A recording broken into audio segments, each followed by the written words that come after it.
네, 안녕하세요. 멸콩TV 가족 여러분. 오늘은 너무 경사스러운 소식 먼저 전하고 방송을 시작하겠습니다. 바로 멸콩TV에서 2주년을 맞아 야심차게 준비한 우리 박정희 대통령님의 전집 6권이 드디어 완성이 되었습니다. 1961년 1인당 국민소득 80달러, 지구상에서 가장 가난했던 대한민국을 경제대국으로 만든 구국의 지도자 박정희 대통령. 국민이 잘 살고 잘 먹는 나라를 만들겠다는 일념으로 박정희 대통령께서 직접 집필한 전집 6권을 저희가 요즘 시대상에 맞게 새로 편집을 했습니다. 1권은 길을 찾아서, 제가 들고 있는 2권은 나의 사랑 나의 조국, 3권 운명을 넘어, 4권 오늘의 걸음 내일의 열매, 5권 우리는 전진하고 있다, 6권 위대한 조상까지 모두 6권으로 박정희 대통령님께서 직접 쓰신 전집을 저희가 새로 편집을 했고요. 이거를 멸콩 시청자분들에게 판매하거나 뭐 책 사달라고 하지 않습니다. 저희 멸콩과 함께하는 환신바이오도 창립 8주년인데요. 이를 기념해서 환신골드를 한 세트만 구매하시면 구매하시는 모든 분들께 이 전집 6권을 한 세트로 특별 선물로 드린다고 합니다. 여러분 건강 챙기는 환신골드도 구매하시고요. 자연스럽게 박정희 대통령님 전집도 사은품으로 받으실 절호의 기회 저희가 소개해 드립니다. 저희 멸콩TV 대표님은 도대체 왜 이런 자선 사업을 하는지, 책을 어렵게 만들었으면 판매를 해야 되는데 그게 아니라 시청자분 건강을 위해서 환신골드 세트 구매하시는 분들께 전부 다 드린다고 하니까요. 많은 관심과 문의 전화, 댓글 문의를 부탁드립니다. 네, 오늘은 월요일 제가 존경하는 고성국 박사님 모시고 또 본격적인 방송도 진행해 보겠습니다. 박사님 안녕하세요. 네, 안녕하십니까. 네, 박사님 이거 전집 보셨겠지만 참 이게 하기 힘든 일을 저희가 많이 해요, 그렇죠? 네. 저 환신부터 제가 주문을 하나 해야 돼요. 아, 그러니까요. 환신골드도 워낙 좋은 약인데 네. 건강식품인데 이거를 주문하면 이거 준다는 거 아니에요? 그러니까요. 네. 그래요. 저 오늘 가기 전에 환신골드 주문하고 가겠습니다. 근데 저가 석사 논문이요. 네. 유신 체제의 성립과 붕괴 과정에 대한 연구입니다. 아, 박정희 대통령 시대를 연구하신 거네요. 그렇습니다. 네. 그러니까 이제 우리 역사 연구는 너무 가까운 과거는 연구를 안 하잖아요. 네, 네. 근데 저는 역사학은 아니고 정치학 중에서 정치사 쪽이거든요. 네. 한국 정치사예요. 그래서 근현대사가 제 그 전공인데 그 중에서 이제 석사 논문 쓸 때가 제일 학문적으로 좀 왕성하고 치열할 때거든요. 그때 박정희 대통령의 후반기 유신 체제가 어떻게 성립되고 어떻게 무너졌나 그 과정을 다룬 거기 때문에 이제 제 나름대로는 박정희 전문가라고 제가 생각을 합니다. 네, 네. 물론 이제 연구를 중단한 지는 한 40년 됐습니다만, 근데 이제 제가 박정희 대통령을 연구 주제로 잡을 때는 굉장히 비판적이었어요. 아, 그 당시에는. 예. 네. 그러니까 제가 대학을 갈 때도 대모 잘하는 대학 골라서 고대 정예과 갔거든요. 그러니까 당시에 박정희 정권 때니까 유신 체제 때니까 그때 박정희 대통령 반대하는 대모 잘하는 대학을 찾아서 갔으니까 그때 굉장히 비판적이었죠. 고려대가 또 운동권 약간 본진이었죠. 그때. 예, 그렇습니다. 네. 그런데 제가 석사과정, 박사과정을 하면서 박정희 시대를 나름 깊이 연구하다 보니까 박정희 대통령이 이렇게 간단한 사람이 아니더라고요. 공부를 하면 할수록. 예. 네. 이건 이제 우리가 정말 이 대한민국이 운이 좋아서 건국 대통령 이승만, 근대화 대통령 박정희 이 두 거인을 거의 같은 시대에 우리가 갖게 됐다고 하는 진짜 행운이 있었구나. 그래서 건국이 되고 이 근대화가 되는 어떤 세계사의 기적을 이루어냈구나. 그런 생각을 하게 됐어요. 네. 그래서 박정희 대통령에 반대하기 위해서 대모 잘하는 대학을 찾아서 갔던 제가 그 박정희 대통령을 비판하려고 그 석사 논문 주제까지 그렇게 잡았는데 네. 연구를 다 마치고 나서 박정희 주의자가 됐습니다. 오히려 반하게 된 거네요. 예, 박정희 그렇습니다. 대통령의 진면목을 알게 되면서. 예, 그렇습니다. 그래서 당대 가장 뛰어난 정치 지도자고 또 20세기를 통틀어서 몇 명의 정치 지도자를 꼽는다면 제3세계 후진국 개발도상 국가 중에서는 단연 박정희 대통령이 가장 뛰어난 지도자다. 저 그렇게 감히 말씀드릴 수 있고 그건 이미 여러 나라의 정상들이 인정한 바예요. 뭐 싱가포르의 지금의 싱가포르를 네. 있게 만든 리칸유 같은 사람 또는 지금의 중국을 있게 만든 덩 샤오핑 같은 사람 이런 사람들이 다 하나같이 박정희 대통령의 리더십을 배워야 된다. 박정희 대통령의 발전 모델을 배워야 된다. 박정희 대통령이 주창한 새마을 운동을 배워야 된다. 다들 그렇게 했잖아요. 맞아요. 지금도 네. 하고 있고 그 점에서 참으로 뛰어난 그 역사의 영웅이죠. 박정희 대통령을 전집으로 다시 여러분들이 만나볼 수 있다고 하는 것은 정말 더없이 좋은 기회다. 우리 임종우 사장님한테 특별히 제가 그래서 감사 말씀드립니다. 그래서 저도 이 이야기를 조금만 예. 더 해보면 사실 좌파들은요 박정희 대통령이 아니었어도 그 시기에는 대한민국이 경제 성장했을 거다라는 말도 안 되는 주장을 막 하거든요. 택도 없는 소리입니다. 그런데 유엔과 국제사회의 원조를 받는 수십 개의 국가들이 있잖아요. 예. 중동이나 아프리카나 남미나 이런 개발도상국들, 빈곤국 중에 대한민국처럼 빠른 기간에 경제 성장해서 이제 원조 받는 국가에서 원조하는 국가가 된 사례가 없어요.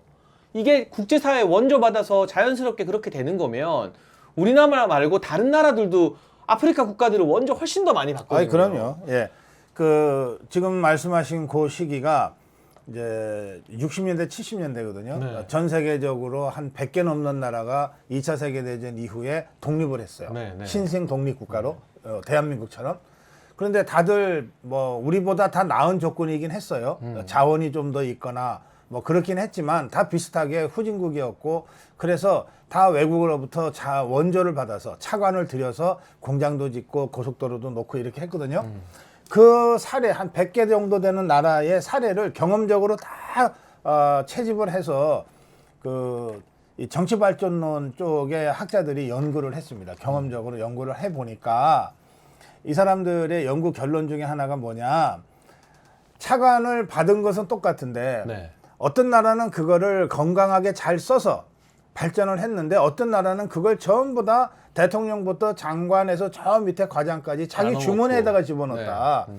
그래서 그거를 이 차관 전달률이라고 하는 개념으로 정식화했어요. 네. 100원을 선진국에서 차관으로 들여오면 그 차관은 대개 공장 짓는다고 들여오거나 길 닦는다고 들여오거나 이렇게 꼬리표를 달고 들어오잖아요. 그렇죠. 근데 그게 실제로 공장 짓는데 얼마 들어갔냐. 100원을 들여오면 평균 놀라지 마십시오. 10원. 아. 심지어는 5원 정도만 공장에 도달하는 거예요. 그럼 나머지 90% 이상은 다 자기들이 나눠 먹는 거네요. 그냥. 대통령, 부통령, 총리, 장관에서 국장, 과장에서 저 이 동네 이장까지 다 뜯어먹는 거예요. 이렇게 하니까 공장 짓는다고 100원을 들여왔는데 공장 주춧돌만 놓다가 중단되는 거예요. 돈이 없으니까. 네. 그러면 돈 빌려준 나라는 실사 나오잖아요. 그렇죠. 나와서 보면 공장이 서 있어야 되는데 그 자리에 주춧돌만 놓여 있다. 이런 현상들이에요. 그러니까 이걸 전달률이라고 그러거든요. 그래서 당시 OECD 국가 또는 이제 IMF 같은 데서 전달률이 30%만 돼도 좋겠다 그랬어요. 70원은 너네가 해 먹더라도 30원이라도 가면 어설프게라도 공장은 쓰고 길은 닦아지지 않겠냐 그랬어요. 근데 그때 가장 놀라운 나라가 한국입니다. 왜 박정희 대통령 때잖아요. 네. 전달률이 85%. 와. 그 정도면 정말 최소한의 비용 제외하고는 거의 다 공장 짓고 그 그렇습니다. 나라를 위한 투자에 다 썼다는 거네요. 그럼요. 당시 차관을 들여오거나 뭐 무기를 사올 때 공식 리베이트가 10%가 넘을 때거든요. 네. 10%, 20%. 네. 그러니까 그런 그 일화도 있어요. 우리가 이제 자주국방하면서 무기를 많이 도입하니까 그 무기 회사가 우리나라한테 이제 무기를 판 회사가 자기들의 국제적인 룰에 따라서 10% 정도의 리베이트를 대통령한테 갖다 주려고 온 거예요. 네. 현금으로 만들어서 네. 달러로. 이거 원래 다 주는 거니까. 예, 이건 네. 어느 나라나 다 주는 거거든. 박정희 대통령이 그거 대신에 무기를 달라 그랬다는 거 아니에요. 그거 리베이트 대신에 네. 무기 하나라도 더 가져와라. 네. 그래서 그거 돈 다시 또 가져가고 그 대신에 자기들이 생각하기에 그 돈보다도 훨씬 더 비싼 무기를 이게 자기들이 놀란 거니까. 이런 사람이 없었어요. 이런 사람 자기들이 여러 나라를 상대해서 장사를 해봤을 거 아니에요. 이런 사람 처음 봤거든. 그래서 더 많은 무기를 갖다 줬다는 일화까지 있어요.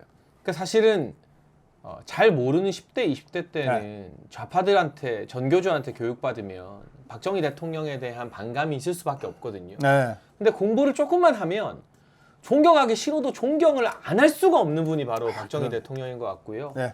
경부고속도로 건설, 또 이 중장비, 중공업 투자 이런 것들이 지금의 대한민국을 만들었다. 이제 곧 추석입니다, 여러분. 고속도로 타고 고향 많이들 왔다 갔다 하실 텐데 그 당시에 김대중을 비롯해서 민주당 정치인들이 경부고속도로 반대한다고 길바닥에 들어 누워서 시위하고 했던 사진들이 생생하게 남아 있잖아요. 네. 박정희 대통령이 아니었으면 우리는 아직까지도 꾸불꾸불한 그런 국도 타고 다니면서 고향 다녔을지도 모른다라는 생각을 하면 새삼 추석 같은 명절에 더욱더 이 대한민국을 살린 박정희 대통령을 존경하게 되는 것 같습니다. 네. 뭐 한 가지만 더 말씀드릴게요. 그러니까 박정희 대통령이 60년대, 70년대 근대화 혁명을 주도할 때 늘 머리 한켠으로는 김일성과의 체제 경쟁이라고 하는 게 있었어요. 네. 실제로 김일성이가 여러 차례 박정희 대통령을 암살하려고 게릴라들을 보내고 무장 게릴라들을 보내고 암살단을 보내고 막 이렇게 하잖아요. 그러니까 이제 박정희 대통령은 군인 출신이기도 했지만 바로 그런 김일성과의 체제 전쟁이라는 거를 한시도 잊어본 적이 없고 김일성이가 언제든 빈틈만 보이면 쳐들어올 거라고 하는 생각을 하면서 근대화를 한 거예요. 그래서 이를테면 김일성이가 남침을 할 때 가장 먼저 공격할 곳은 우리의 군수공장일 거야. 그렇겠죠. 우리가 그때 이제 소총 막 우리가 만들기 시작했거든요. 우리 군수공장부터 공격을 할 거야. 네. 그러면 군수공장은 어떤 경우에도 공격받지 않는 곳으로 만들어야 돼. 이렇게 해서 전국을 다니면서 시찰을 하고 헬기 타고 다니면서 지형을 보고 그래가지고 결정한 것이 창원이에요. 창원 기계공단이 그렇게 해서 시작되는 거거든요. 창원은 지금도 가보시면 아시겠지만 험준한 산들로 가득 딱 둘러싸여 있는 분지예요. 그러니까 이제 1960년대, 70년대를 생각하셔야 돼요. 50년 전에 그 항공 기술로는 그 산을 넘어와야 이게 폭탄을 떨어뜨리잖아요. 네, 네. 떨어뜨리고 이렇게 다시 올라가야 되잖아. 그 기술이 없는 거야. 그러니까는 창원이라는 곳이 북한이 전투기를 보내도 폭격기를 보내도 절대 폭격할 수 없는 지형이라고 박정희 대통령이 군사 전략적으로 생각을 하게 된 거예요. 그러니까 그곳에 창원기계공단을 만드는 거죠. 그러니까 그런 식으로 대한민국 전체를 김일성과의 전쟁을 가상한 그런 기지로서 건설을 한 겁니다. 그러니까 곳곳에 박정희 대통령만이 생각할 수 있는 그런 통찰력 있는 결정들이 나오는 거죠. 뭐 제가 창원을 예로 들었습니다만 우리나라 거의 전 지역이 그런 식으로 박정희 대통령의 그런 지도력에 의해서 재구성되지 않은 곳이 한 군데도 없다. 네, 그런 말씀까지만 오늘 드릴게요. 사실 박정희 대통령님의 선견지명 이야기하면 끝이 없어요. 네. 그렇죠. 그래서 직접 집필하신 이 전집 6권 원하시는 분들은 아래 나오는 전화로 문의 주시면 좋겠습니다. 건강도 챙기고 네. 박정희 대통령님의 전집도 간직하시기를 권해드리고요. 이번 주말에는 지난 주말에는 박사님 네. 가장 많은 화제를 모은 정치권 소식이 국민의힘 6년 만에 장애 집회 예. 동대구역을 가득 채운 인파였던 것 같습니다. 원래 국민의힘이 목표했던 5만 명보다 더 많은 숫자 주최 측 추산 7만 명이 모이면서 뜨거웠던 열기로 가득했고 오늘까지도 그와 관련된 뉴스들이 퍼지고 있는데 박사님 현장을 다녀오셨잖아요. 네. 일단 간단하게 잘한 점 하나 네. 그리고 앞으로 국민의힘이 이 장애 집회 동력을 더 발전시켜 이어나가려면 보완해야 될 점 하나 이렇게 좀 예. 총평을 부탁드려도 그래요. 될까요? 네. 잘한 점은 시작했다는 겁니다. 시작했다. 네. 장애투쟁을 시작했다. 그다음에 못한 점 하나만 짚자면 그런데 자유우파 시민들을 관객으로 만들었다. 그 아주 문제가 심각한 겁니다. 아까 국민의힘은 한 5만 명 예상했다 그랬잖아요. 네. 그 5만 명이 당원들 뿐만인가요? 아니면 자유우파 시민들인가요? 계산이. 글쎄요. 일단 모인 사람들을 국민의힘이 계산했다, 기대했다고 하는데 사실 당원들만으로는 5만 명 채우기 힘들죠. 그 2019년에 광화문 국민대혁명 때 황교안 대표가 여러 차례 광화문에서 당 차원의 자유한국당 차원의 집회를 했어요. 네. 그때 모으고 모은 게 5천 명입니다. 모으고 모은 게. 그러니까 당의 힘으로는 안 된다. 네. 정말 자발적으로 시민들이 와야 이제 몇십만 명 그럼요. 갈 수 있다는 거잖아요. 그러니까 네. 국민의힘이 5만 명을 생각했다는 거는 자기들이 뭐라고 얘기를 하든 동대구역에서 집회를 하면 자유파 시민들이 나와 주실 거야라고 계산했다는 거예요. 그 실제로 그날 대구로 가는 기차가 전부 다 매진되고 그랬더라고요. 네, 그럼요. 네. 근데 당원들은 제가 현장에 가서 생방송 하지 않았습니까? 네. 그 인근 지역, 경북 지역, 부산이나 이런 지역에서 많이들 왔어요. 그러니까 팻말을 보면 알잖아요. 네, 네. 되게 뭐 부산 남구 당협이라든지 무슨 저기 의성 당협이라든지 네. 이런 그 영남권에서 많이 왔거든요. 그 당원들은 거의 대부분 버스로 왔어요.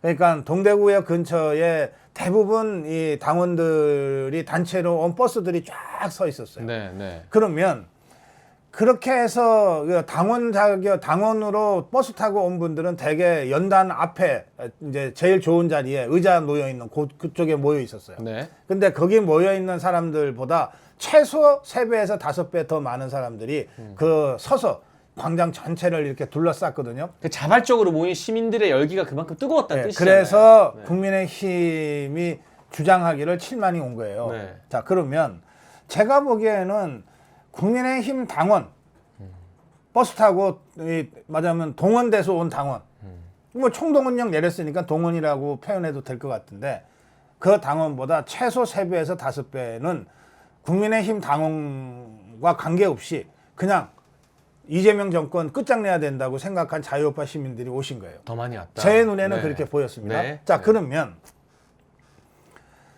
어차피 이게 그 로텐도홀에서 또는 뭐 당사에서 할 게 아니면 국민의힘도 장애투쟁이라고 얘기했으면 자유파 시민들과 함께하는 투쟁을 염두에 둔 거 아니겠어요? 그렇죠. 네. 그리고 더 많은 사람들이 쉽게 모일 수 있는 공간으로 역광장을 선택한 거 아니겠습니까? 그렇죠. 네. 어디 공설운동장이 아니고 전국 각지에서 기차 타고 와도 내려오면 바로 집회할 수 있는 그렇죠. 그러면 자유파 시민도 그 장애투쟁에 주체로서 참석한다고 생각해야 되잖아요. 거기 진짜 구경하러 갔을까요? 네. 우리 자유파 시민들이 구경거리 났다고 대구까지 저 기차 예매하고 버스 대절해 갖고 갔을까요? 구경하러 간 게 아니에요. 투쟁하러 간 겁니다. 그런데 이 자유파 시민들을 구경꾼으로 만들어 버렸어요. 이게 제가 어제 현장 취재하면서 제일 그 마음 아팠던 부분입니다. 그러니까 우리가 수백 차례의 그 광장에서의 투쟁을 했잖아요. 우리 자유파 시민들이 뭐 광화문에서 7, 8년째 지금 하고 있잖아요. 네. 또 한남동 앞에서 헌재 앞에서 뭐 지금도 그 구치소 앞에서 하잖아요. 네. 거기 나오는 시민들이 누구 단 한 사람 구경하러 나온 사람은 없어요.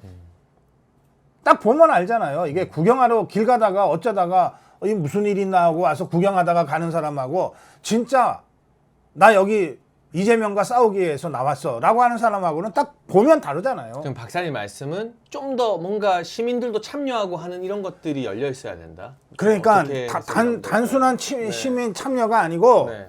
이 집회의 주인은 자유파 시민이라고 마인드를 확 바꿨어야 되는 거예요.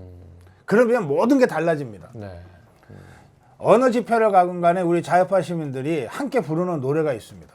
그게 양양가예요. 옛날 독립군가 네. 중에 하나를 개사해서 그 부르면 막 가슴이 다 울컥해요. 막 눈물 짓는 분들이 많으세요. 네. 네. 그 노래가 그냥 마이크 스피커에 나오기만 해도 모든 사람들이 그걸 따라 부르면서 함께 투쟁하자 이렇게 되거든요. 네. 그러면 그 노래가 나오는 순간 이 주인과 객이 따로 없다고요. 그 공간에 모인 모든 사람들이 내가 투쟁의 주체라고 느끼게 돼요. 그 어제 동대구 집회는 그런 게 전혀 없었어요. 그러니까 맞아면 공연이 있었던 거야 무대 위에. 네. 뭐 그 공연 자체는 뭐 상당히 수준 높았는지 어땠는지 평가는 뭐 제가 그런 평가할 뭐 상황은 아니니까 뭐 논외로 하겠습니다. 뭐 상당한 수준이 있는 사람들을 잘 섭외했겠죠. 그런데 어쨌든 이건 공연이잖아요. 공연은 우리 연단 밑에 있는 자유파 시민들은 구경할 수밖에 없었던 거예요. 그러니까 구경꾼으로 만든 거예요. 근데 국민의힘이 동대구역 광장까지 와서 뭐 공연할 일이 있습니까? 뭐 이벤트 할 일이 있어요? 자기들 모여서 이런저런 연설회 하니까 와서 구경하세요 이럴 일이 있습니까? 투쟁하자고 불러 모은 거 아니에요. 투쟁하자고. 함께 투쟁하도록 만들었어야죠. 그러니까 저는 박사님 말씀 들으니까 고개 끄덕여주고 수긍되는 면도 있으면서 여러분께 말씀드리고 싶은 게 지금 누구보다 이 장애 집회가 성공적으로 개최되고 전국을 돌면서 이를 통해서 투쟁 동력이 생기고 장동혁 대표한테 힘이 모이기를 바라는 사람이 바로 고성국 박사님이다. 지금 해주시는 말씀은 그 방법론 측면에서 당이 주도하는 집회가 6년 만이거든요. 그러니까 아까 잘한 부분은 이거를 참 어려운데 언론의 온갖 가스라이팅과 고나리질에도 불구하고 시작한 것 자체가 잘한 거라고 말씀해 주셨잖아요. 그렇습니다. 예. 잘했다. 근데 더 잘해라. 그리고 이게 하룻밤 이벤트가 아니라 정말 대구의 불꽃이 부산으로 번지고 대전으로 가고 서울에 올라와서 활활 타오르기를 바라는 말씀으로 이런저런 점은 보완되면 좋겠다라는 그런 애정어린 말씀인 것 같다라는 걸 제가 옆에서 느끼고 아니, 좀 설명을 해드려야 될 것 현장에서 같아요. 많은 분들이 이게 지루하게 뭐 누군지도 잘 모르는 사람이 저 멀리서 그 중간에 대형 화면도 안 띄워가지고 네. 그냥 작은 화면 하나만 덜렁 있어가지고 누군지도 잘 구별이 안 돼요 뒤에서는. 네. 그런 사람이 와가지고서 사실은 따분하게 한 얘기 또 하고 한 얘기 또 하고 이렇게 한 거예요. 더구나 뭐 무슨 이런 것까지 들고 나왔어. 원고 같은 거 들고 네. 뭐 이런 걸 들고 나와가지고 봐가면서 떠듬떠듬 그러면서 이 사람들이 뭘 할 때마다 이재명의 뒤에다가 대통령자를 붙이는 거예요.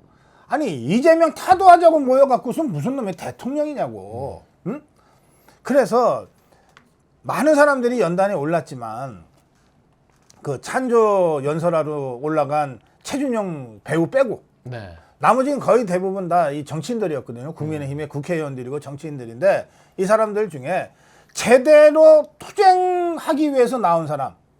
그래서 투쟁하자고 거기 모인 국민들한테 호소한 연설을 제대로 한 사람은 장동혁 대표, 김민수 최고위원 정도밖에 없어요.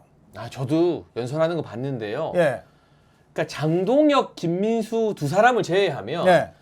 그 정치인들, 국회의원들, 당협위원장도 소개하고 네. 그냥 그 사람들 그냥 한번 쫙 불러주고 인사하고 치우면 되지. 별 호소력도 없는데 그냥 자기 홍보하듯이 쭝얼쭝얼거리는 사람들은 예. 다음번 집회에서는 과감하게 다 배제시켰으면 좋겠다는 아니 생각이 그러니까 들더라고요. 이게 대구역, 동대구역이라고 그래 동네 집회하러 왔습니까?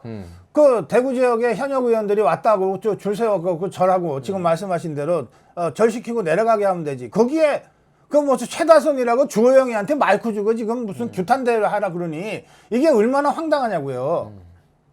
그 사람이 저 탄핵 국면에서 뭘 했길래 우리 다 알잖아요. 네. 대구 한 다음에는 경북 지역에 쭉 둘러면 이렇게 세운 다음에 그 연단에 불러놓고서는 또 경북 도당위원장이라고 또 구자근이한테 또 마이크 주고 그럼 그 사람들도 다 자기네 사전에 순서가 있을 테니까 통보를 받았을 테니까 준비를 할 거 아니에요. 그 준비라는 게 빤하지. 그러니까 이거 들고 나온단 말이에요. 나와서는 동력 툭툭 떨어뜨린다고요. 그래서 저는 이게 그 장애 집회라고 하면서 여전히 마인드는 자기들 집회인 거예요. 당의 무슨 행사인 거야. 당의 행사를 동대구 광장에서 하는데 뭔가 좀 그 뭐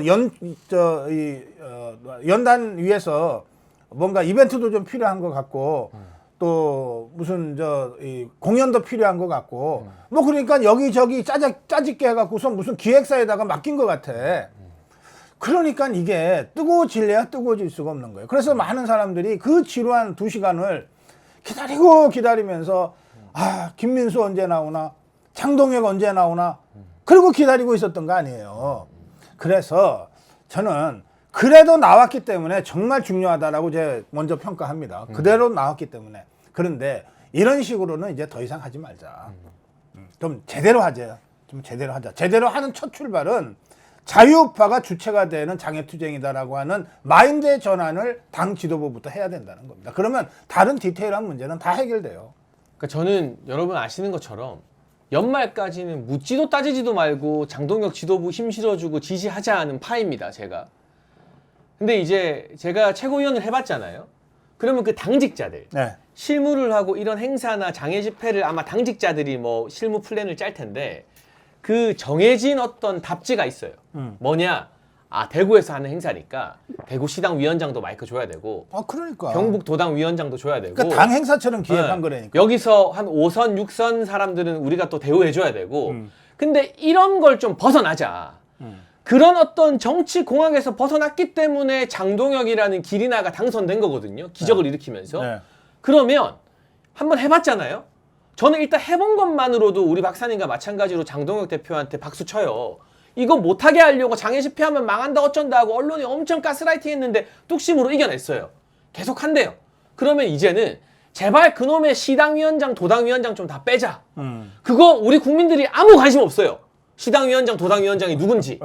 그리고 제발 5선, 6선이라고 마이크 주는 거 빼자. 5선, 6선보다 1.5선 장동혁이 훨씬 더 잘하니까 당대표 뽑은 거잖아요. 그럼요.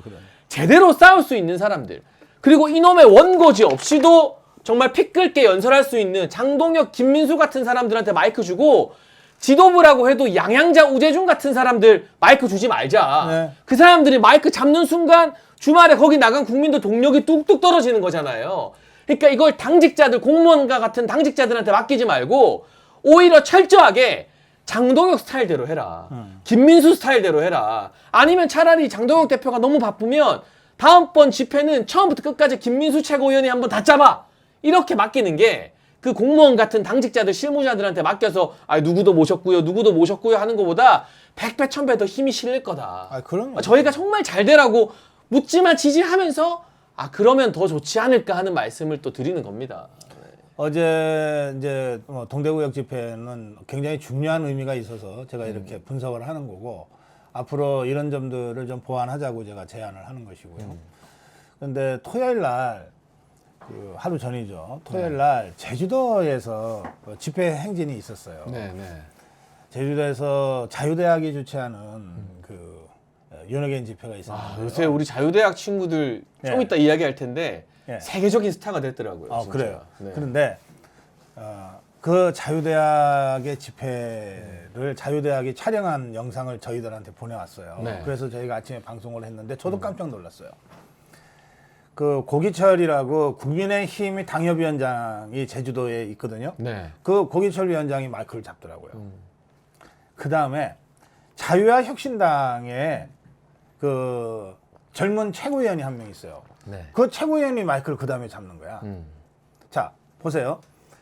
자유대학이라는 자유파 시민단체, 청년단체의 집회에 국민의힘의 당협위원장과 자유혁신당의 최고위원이 각각 마이크를 잡아요. 이게 자유파가 함께하는 진짜 투쟁하는 모습이다. 우리가 이재명 종북주사파 개딸 권력과 투쟁하는데 국민의힘을 중심으로 하자는 주장까지는 국민의힘에서 할 수 있어요. 그러나 국민의힘만 하겠다? 그거 혼자 해보세요. 불가능하잖아요. 그러니까 국민의힘과 자유통일당과 자유민주당과 자유의혁신당과 우리공화당과 그리고 그 밖에 수백 개 수천 개의 자유파 시민단체들이 함께 해야 비로소 이길 수 있거든. 그걸 상징적으로 구현해줘야 된다고 연단해서. 그러니까 그 점에서 진정으로 이재명 종북주사파 개딸 정권과의 투쟁에 국민의힘이 제대로 나섰다는 걸 보여주려면 어제 동대구 집회는 첫 출발이니까 그렇다 치고 앞으로는 자유파 전체가 함께하는 연대를 더 깊고 더 넓게 해야 돼요. 그래서 갈수록 이게 더 뜨거워지는 그리고 그 맨 마지막에 장동혁이 나와서 판을 정대하는 그 정도까지는 다른 정당들도 다 양보해요. 할 용의가 있다고요. 예, 그렇게 만들어가기를 장동혁이 직접 챙기기를 제가 그렇게 해서 강력하게 제가 주문하는 겁니다. 뭐 여러분 저도 그렇고요. 잘 아시겠지만 우리 고성국 박사님도 이 국민의힘과 장동혁 호가 잘 되기를 누구보다 바라는 마음으로 드리는 말씀이다 라는 점을 설명드리고요. 멸콩TV는 닫힌 방송입니다. 시청자 수가 좀 늘어나서 최근에 이상한 댓글들도 많이 달리는데 저랑 제가 초대한 패널들에게 쓴소리하면 바로 차단입니다. PD님 다 영구 차단이에요. 여러분의 건전한 의견은 제가 환영하는데 제 방송에서는 저도 그렇고요.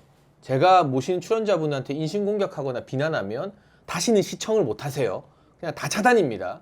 여기에 다시 한번 닫힌 방송이라는 거 설명하고 넘어갑니다. 그리고 요거 하나. 예. 어쨌거나 우리가 지금 잘 되라고 막 이런저런 이야기도 하지만 정말 어려운 걸음을 장동혁 대표가 대구에서 첫 발을 뗀 거잖아요. 네.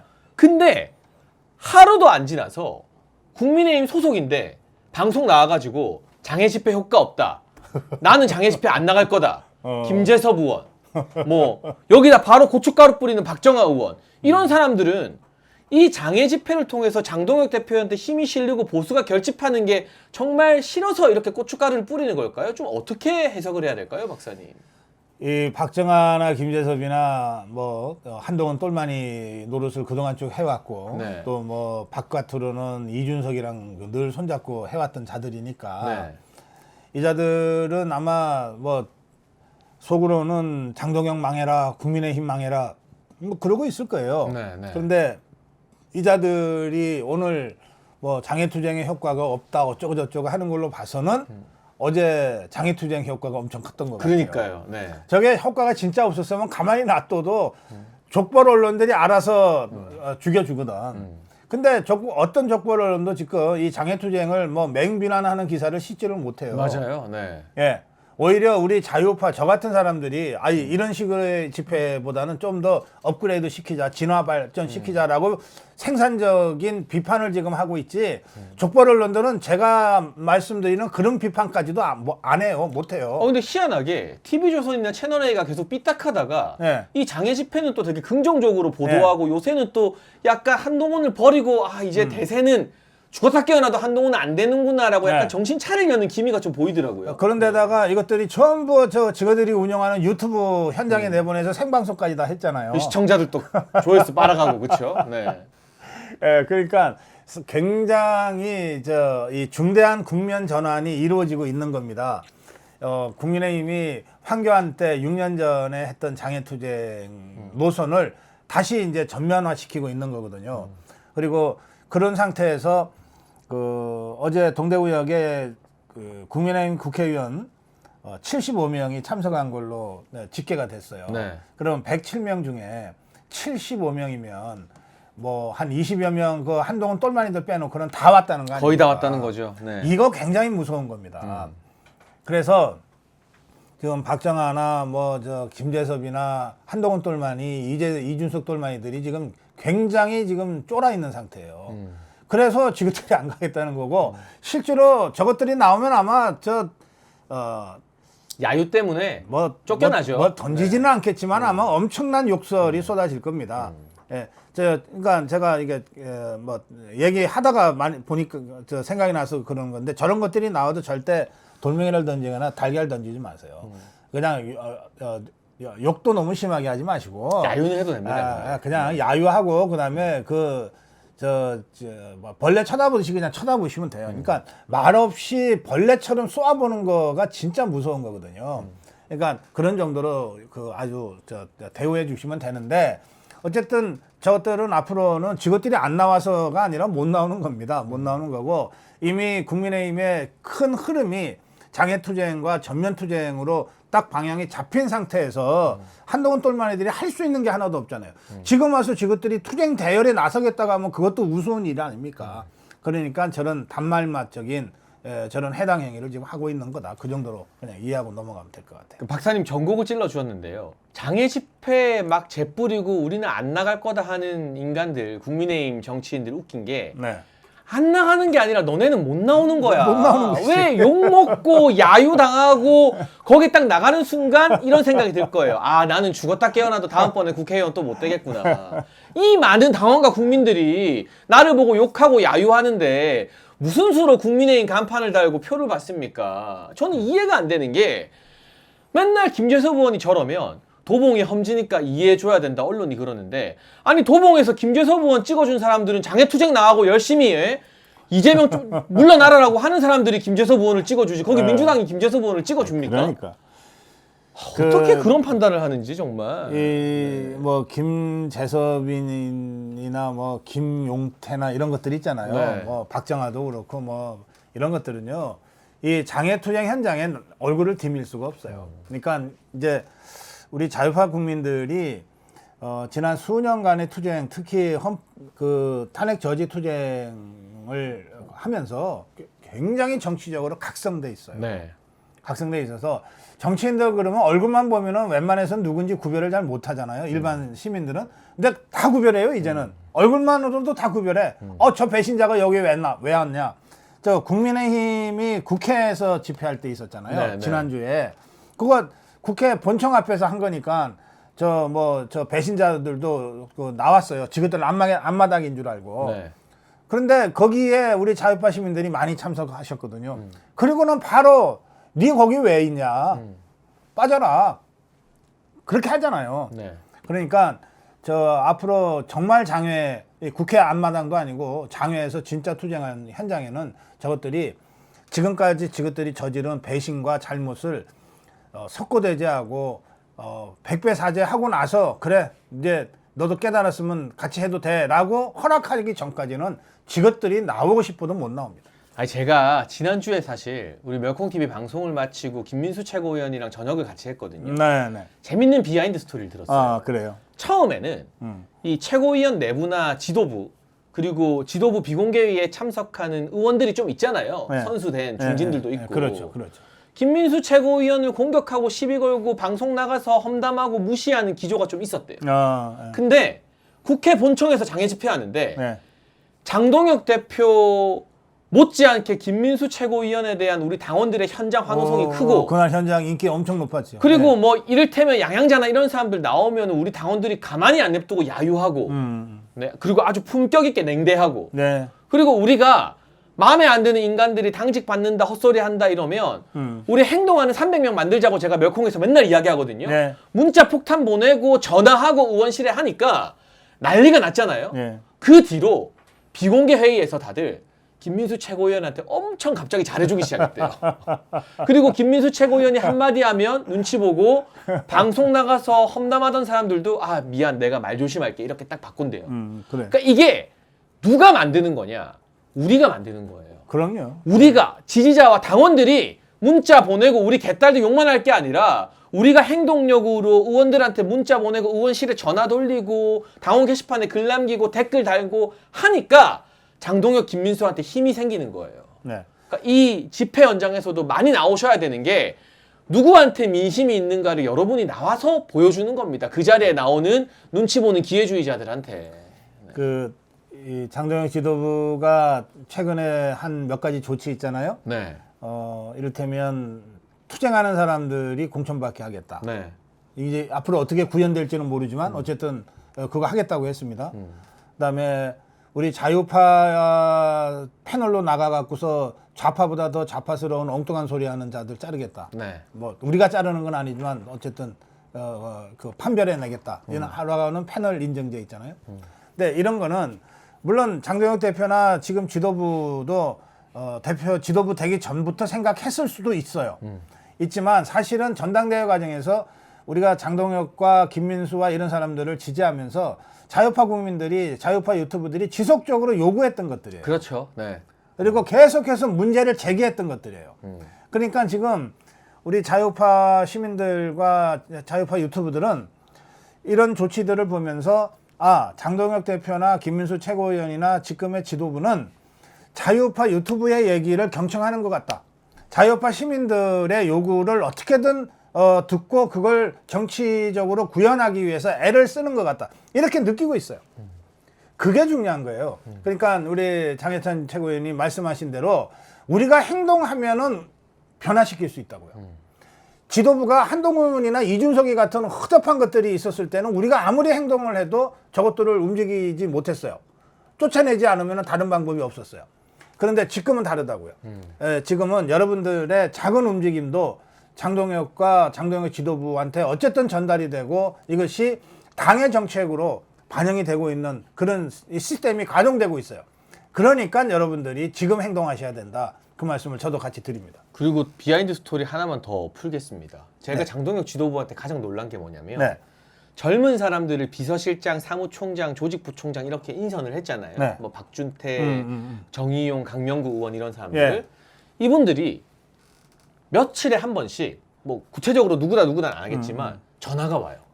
와서 음. 요새 우리 당원들 여론이 어떻냐? 네. 방송하시는데 시청자들 여론이 어떻냐? 음. 어떤 걸 칭찬하냐? 음흠. 어떤 게 불만이냐? 음흠. 이거를 그 장동혁 대표가 인선한 40대 그룹의 젊은 그 실무진 고위 당직자들이 네. 며칠에 한 번씩 전화가지고 물어보고 체크하고 하더라고요. 아하. 이게 뭐냐? 장동혁 대표가 그 새로운 젊은 보수 기수들을 실무진으로 중용하면서 이전에 당원들이 아무리 소리쳐도 소통이 안 되던 지도부와는 다르게 그 여론을 파악하려고 되게 노력한다. 아이, 그럼요. 예. 그러니까 그게 우리의 여론이나 이런 것들이 우리가 원하는 속도만큼은 아니라도 계속 전달이 되고 뭔가 여러분이 걱정할 만한 끼미가 보이면 장동혁 대표가 나와서 바로바로 언론에서 인터뷰에서 걱정할 필요 없다. 바로바로 잡아주잖아요. 그런 소통의 노력들이 뒤에서 그러니까 끊임없이 이게 이어지고 있습니다. 제가 이 장동혁 그 현상 이게 뉴미디어 시대의 도래고 장동혁이 메신저라고 하는 것을 의미한다 이렇게 여러 차례 말씀드리잖아요. 네. 이게 예전에 정치 지도자는 지가 메신저가 아니야. 그러니까 메신저가 따로 있어. 네. 그래서 한 단계 두 단계 거치면서 생생한 민심이 제대로 전달이 안 돼. 그리고 반응하는 속도가 늦어. 네. 근데 지금 장동혁 대표나 김민수 최고위원 같은 사람들은 자신들이 메신저거든요.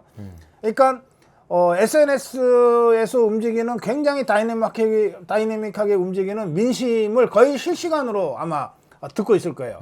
그리고 그 민심에 대응하는 그 아주 예민하게 대응하는 속도감 있는 대응들이 나오는 거예요.